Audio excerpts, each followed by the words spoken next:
All right. Hey, Flowing Post, Jerry Levinson here, and we're going to wrap up the week. So this is going to be called That's a Wrap. So it's a compilation of discussions I've had with coaching clients, and I won't reveal their name. I mean, everything's confidential there, but we'll address some of the topics that we went over, some of the things that are fascinating, and some of the things I went over with people that we talked about getting into coaching or people that were looking at selling their businesses and posts that we've had on Facebook. So just some interesting topics that I want to wrap up a little bit more. Some of the videos that I've created over the week that, these video reels are about 1.5 minutes long. So I don't dive too deep into it, but it's always great to get good engagement from you guys and for us to banter back and forth about different topics. But these are things I think you'll find entertaining and interesting. So let's start off here with one. Who cares about the competition? This has come up quite a few times. And I was talking to one client who was given the task of studying their clients, or no, I'm sorry, not their clients, studying their competition. And when we boil it down, the benefits, the information that she got had provided zero benefits. Understanding what the competition charges, what their sales process is, what products they carry, it really didn't affect her engagement with her customers. And the reasons that customers go with them and do business with them is because they really like them. They're sincere. They get excited for the project that the customer's doing. And so it's fascinating when you look at that. Their closing rate's really high and their margins are high. So do we really need to understand the competition? Sometimes that influences us the wrong way too. If you look at the competition and consider what they're charging, you might start charging less to be more in line, or you want to beat their price, or somehow you're doing something that your competition doesn't do, and it's not really what your customer needs. I always said, don't study your competition, study your customers, have a better understanding of what customers are looking for.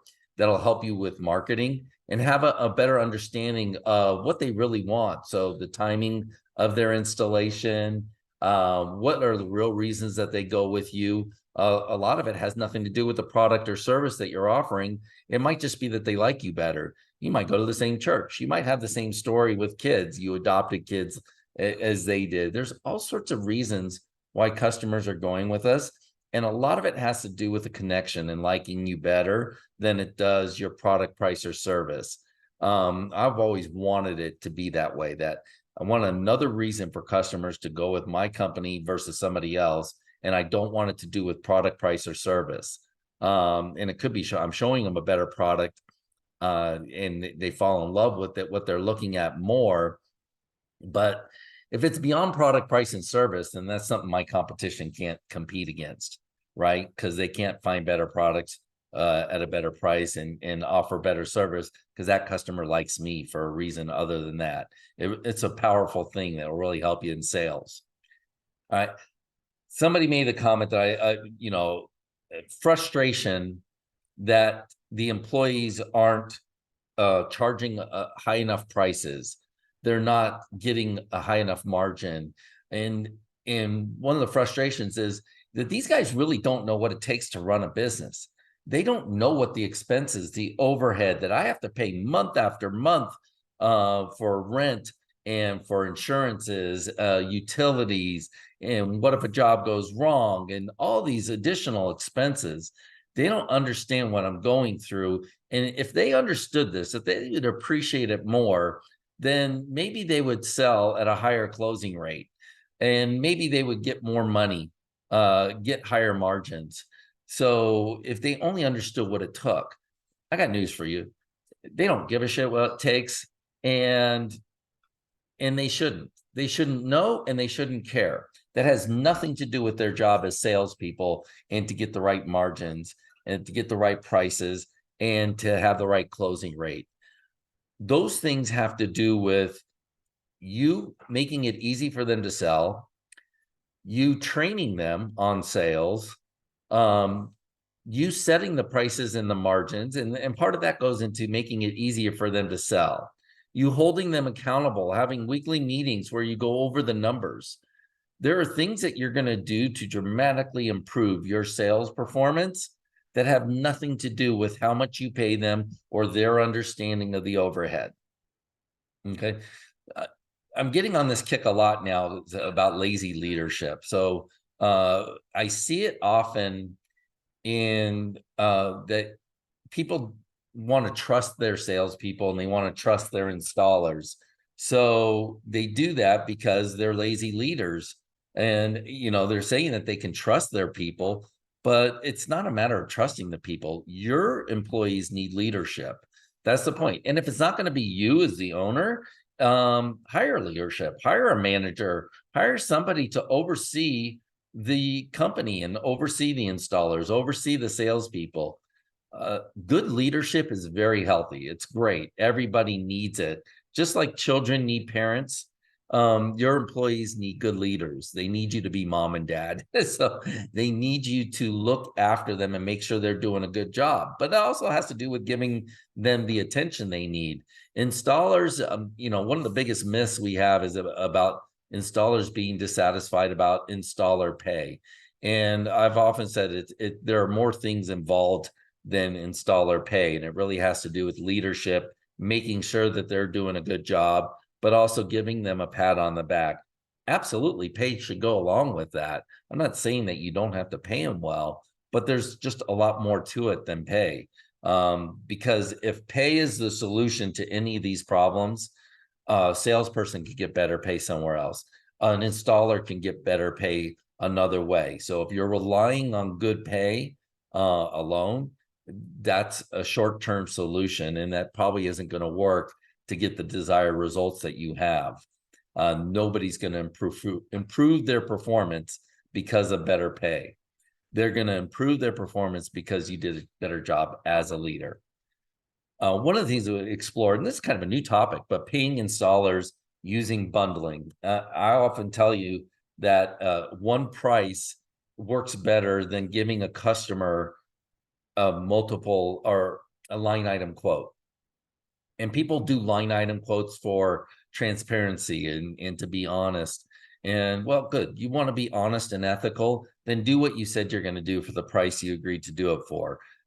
Giving your customers a great buying experience and a great experience has nothing to do with how much you're charging them and the way you're charging them. Charge them enough to make sure that you're making good margins and do as much as you can for them for the price that you're charging for them. So if you can bundle it, that works great. This also works the same when you're paying installers. So if you bundle the installation, like there's no reason to break out every little aspect of the project that you're doing. Just pay them enough to cover it all. And if you pay them really well, it will help you set your pricing, what you're going to charge your customers as well. But also you're paying the installers well to make sure that the project is done right every time and not to leave anything out. But as you line item things, if there's something additional that needs to be done, then the installer is feeling like they're not getting paid for that. Well, some of those things are part of the job. Some of the problems that the installers run into is part of the process of installation. So it's not that you're not paying them for that. Maybe you're not paying them enough, period, to do the install right, the way it needs to be done. So we need to explore that. But I'm telling you, if you line item what you're paying them, you're making your process more complicated internally for you guys to do your work. You're also making the experience of installation more about the pay than about making sure that we're doing the job right and we're giving our customers a 5-star experience. I think this is something we need to explore, talk about, and I love this forum to be able to do that, have these open conversations about paying people, all these topics. So having employees versus subcontractors too, as far as employees go, I just fail to understand the difference in employee performance. Installer performance is going to be due to your leadership, not due to how you pay them, whether they're a W-2 or a 1099. And the problems I see with bringing people in as employees, one, our workflow is not steady enough to have employees. It very much limits how much work you can do. So you have to bring them in a lot of times as subcontractors to take on bigger projects or to do more work. Two,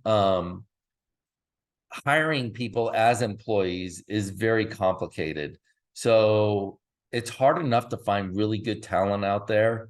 But then if you're doing it and you're insisting on paying them and making them employees and changing the way that they operate, you're going to make hiring somebody much more difficult. Now, some of you guys that have an employee installer structure, that's great. But the way you bring those employees on, I would bring them on as a subcontractor for 90 days. Let them, that makes it simple for them to take on the job and for you to test them out. And then after 90 days or during that time, you bring them in and talk to them about the benefits of being an employee of the company. It's a much tougher sell out of the gate. So the way to make them employees is start them off as a subcontractor for a 90-day trial period. And then you could show them the advantages of being an employee versus being a subcontractor, and then bring them in-house.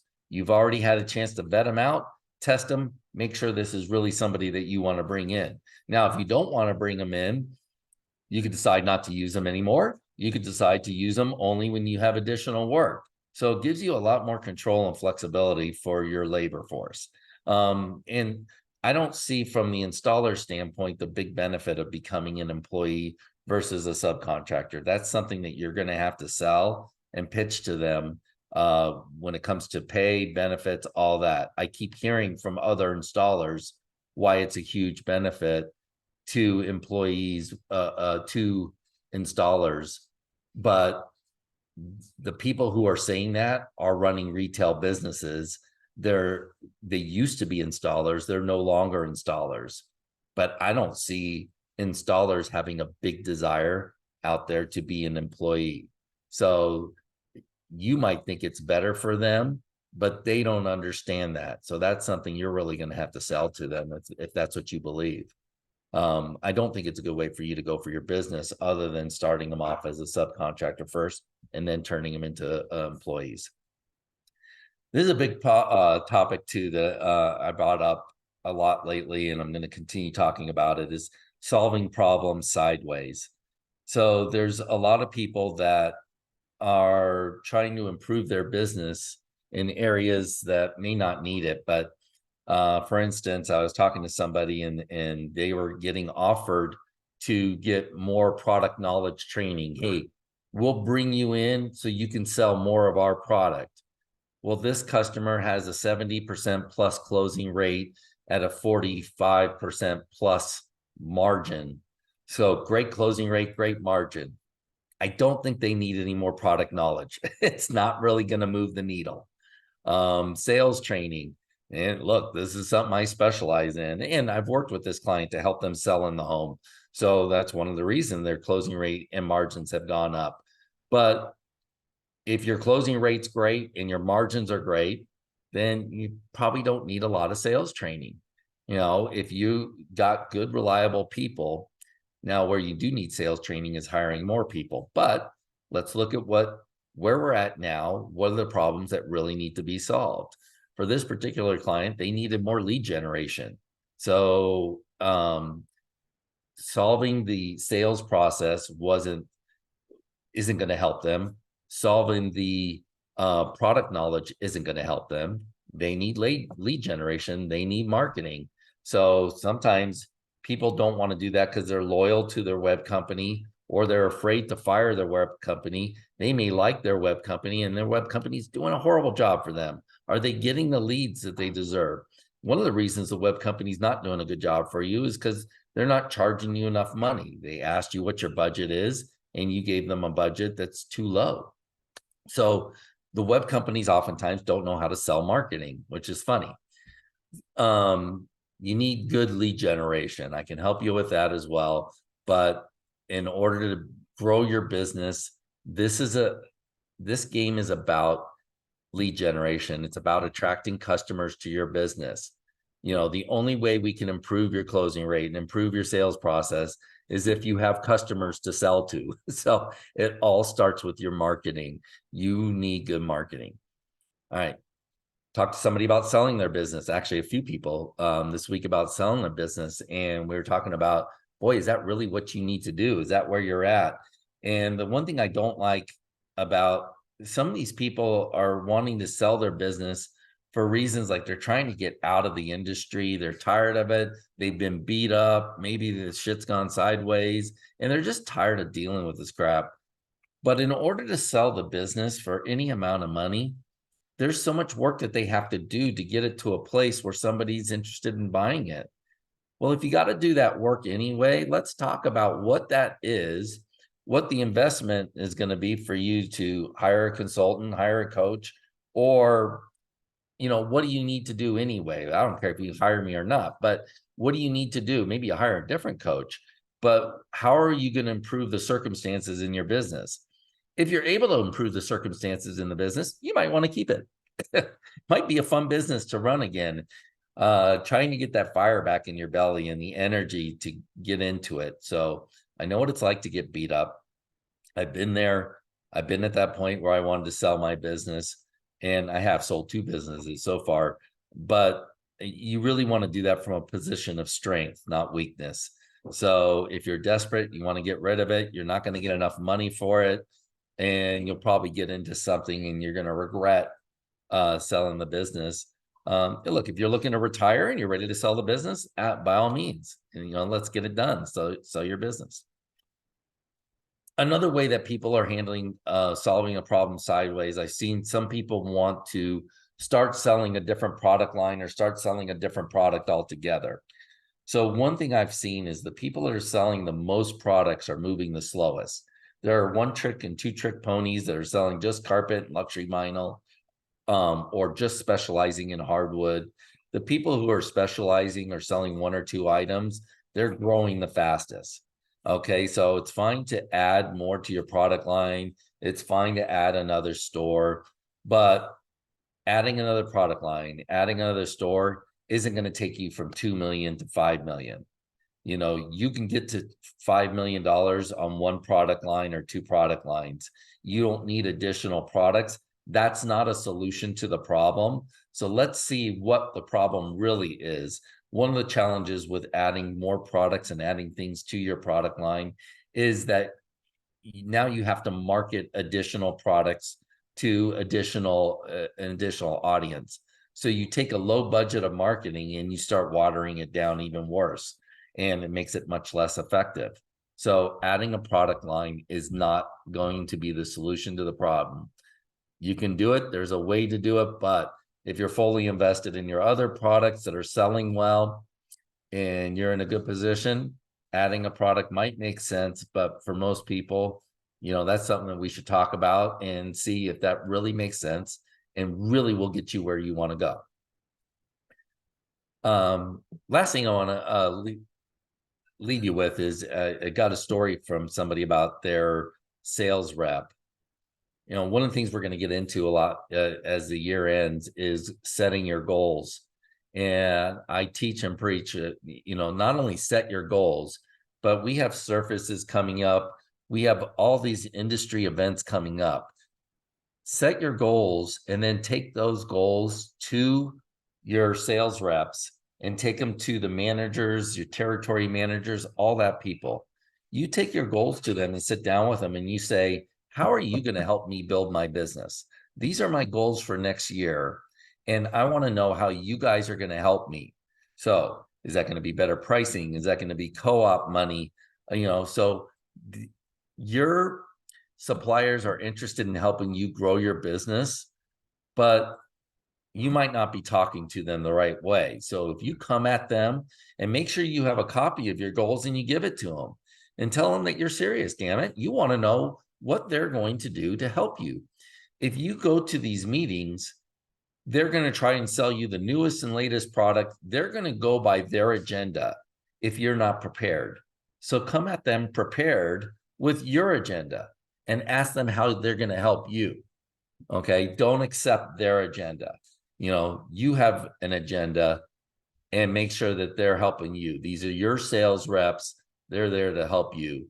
But the outstanding sales rep I'm referring to as a Hunter Douglas sales rep, and called up this client and said, "Hey, I noticed that you're this far away from your trip."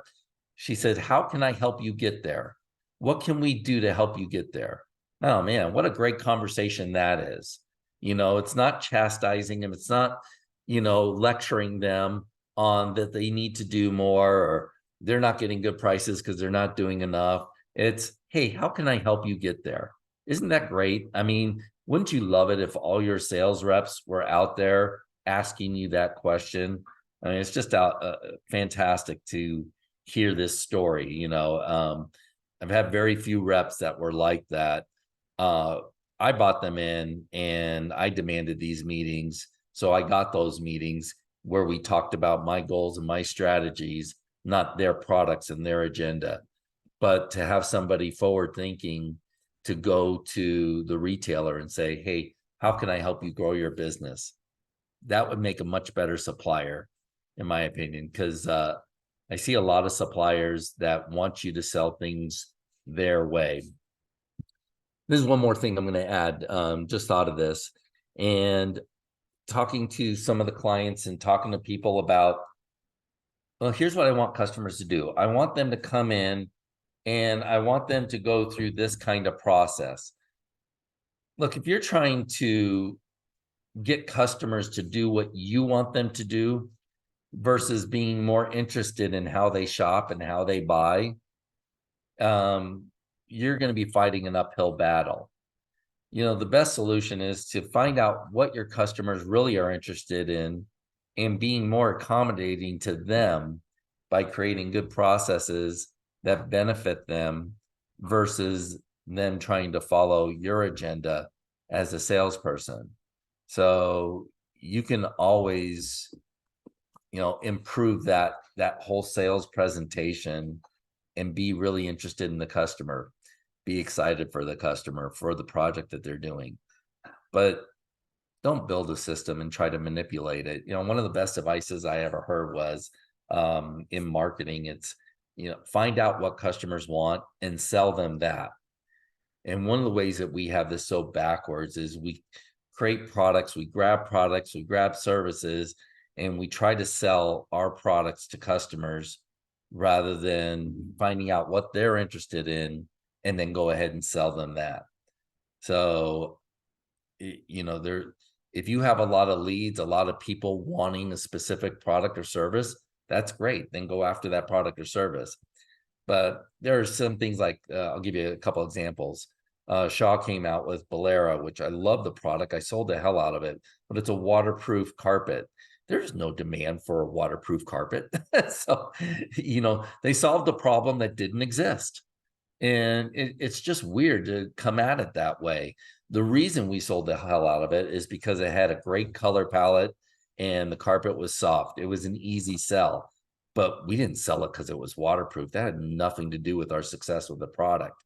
Mohawk came out with a carpet that had a pad attached, and their whole thing was it's going to be easier for installers to install it. Okay, they solved a problem that didn't exist. I mean, maybe they were solving the problem trying to solve the problem of hiring good quality installers. So they're trying to come at it that way, but they didn't solve a problem for consumers. And the color palette and selection in Mohawk's Arrow is horrible. So no matter how we positioned it and tried to sell it, it didn't work. Also, it was very stiff to stand on it. So that didn't work. So trying to create something that's new and interesting for your customers, is that really necessary? If they're not looking for that product or service, it's good to be inventive, it's good to be creative, but you can market things to people before selling it to them. there's a saying that sell it before you buy it. I did this with the home seller dream program. I wanted to carry the inventory, but I was going to sell the inventory before I carried it. And my story to the customers is we're out of this right now. So when they ordered it, I go ahead and order 5 rolls. Some of it's already sold.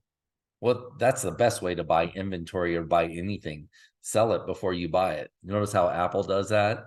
They sell their phones before they roll them out. It's the most brilliant strategy you can use. So sell it before you buy it. If you're buying inventory, try to sell some of it before you even go out and buy it.